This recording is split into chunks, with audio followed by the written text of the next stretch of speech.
하나님 우리 아버지와 주 예수 그리스도께서 은총과 평화를 여러분에게 내려주시기를 빕니다. 2024년의 마지막 주일입니다.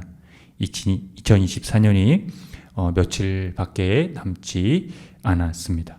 시간이 엄청 빠르지요? 지구 바깥의 세계에서 이 시간은 우리의 인간의 이 시간은 무의미한데 인간들은 그 시간에 얽매이고 집착합니다.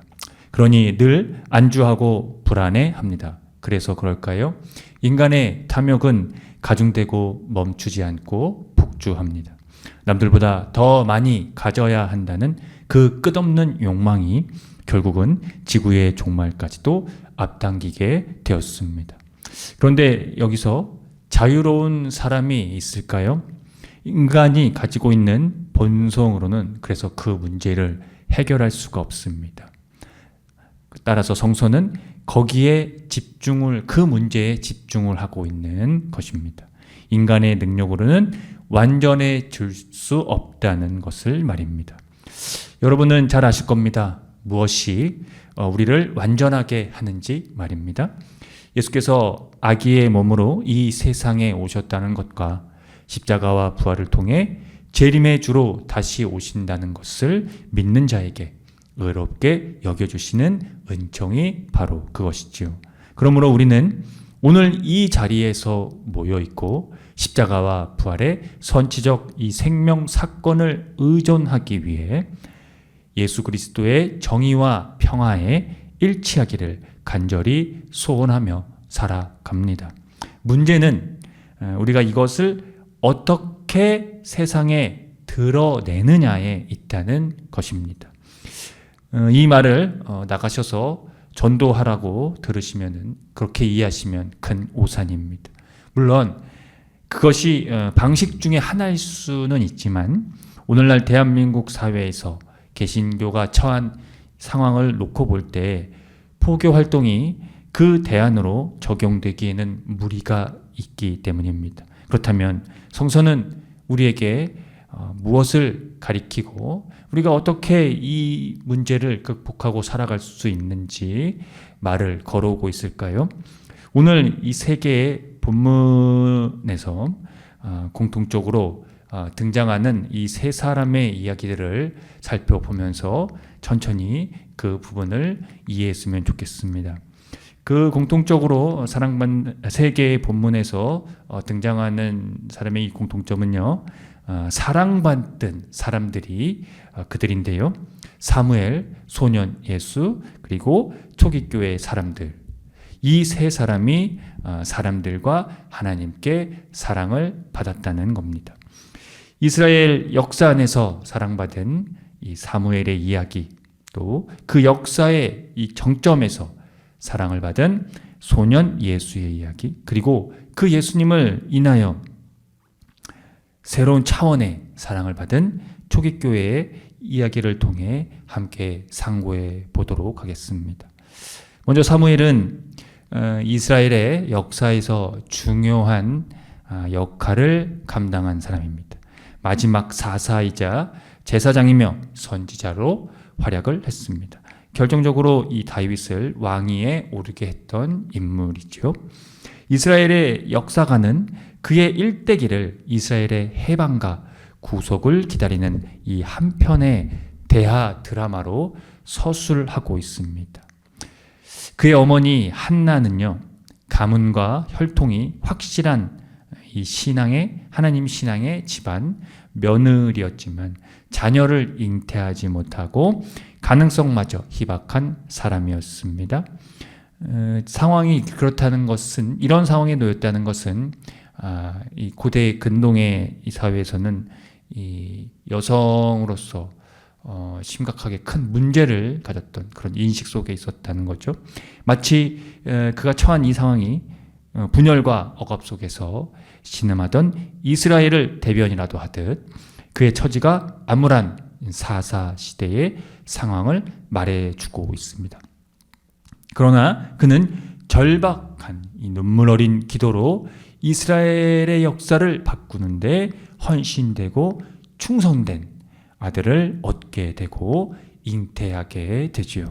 그는 그 아들을 하나님께 서원하며 그가 서원하고 기도한 대로 주님께 바쳤습니다.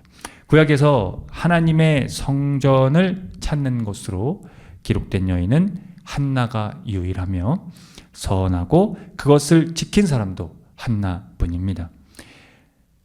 어린 사무엘은 그래서 그런지 이 어린 사무엘은 한나의 서원대로 엘리 제사장에게 훈련을 받았으며 엘리의 아들들과는 대조되게 이 아들들은 하나님께 범죄하여서 이 제사장 가문에 먹칠 뿐 아니라 하나님의 신앙에 큰 이 스크래치를 내게 되는 그 역사를 떠안게 된 인물인데요.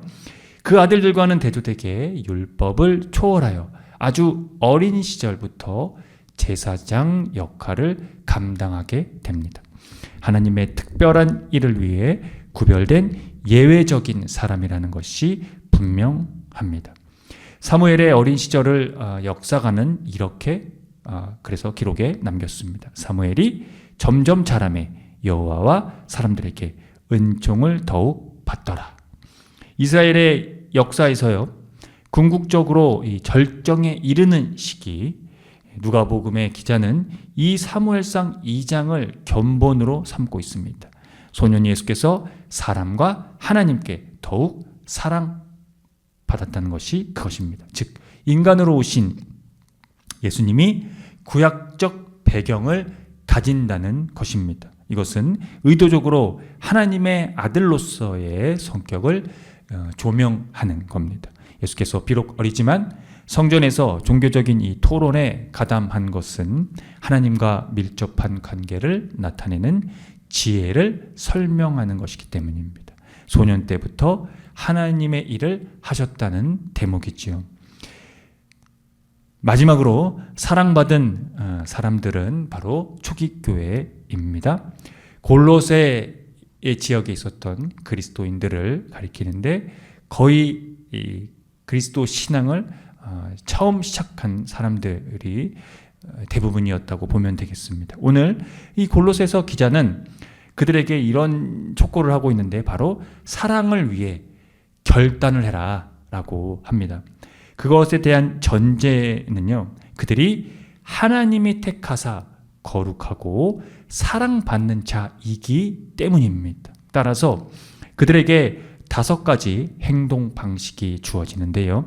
긍휼과 자비와 겸손과 온유와 오래 참음을 옷 입는 것이 그것입니다.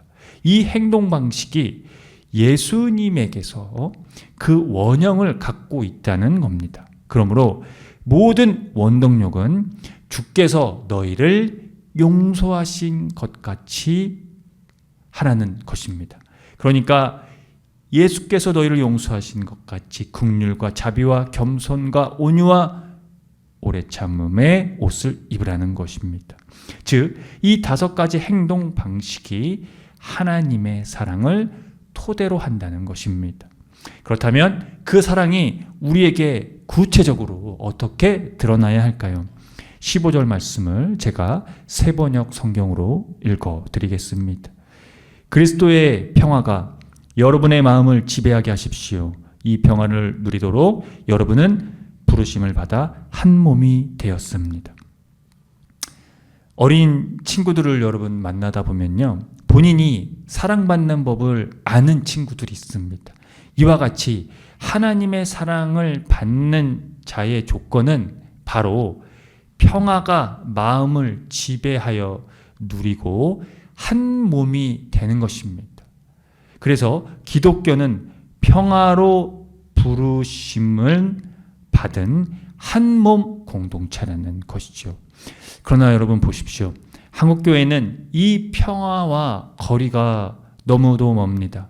교단은 수백 개로 쪼개져 있고 교회 내부 분열은 다반사이며 세대 갈등과 차별 그리고 혐오와 배척이 빈번하고 난무합니다.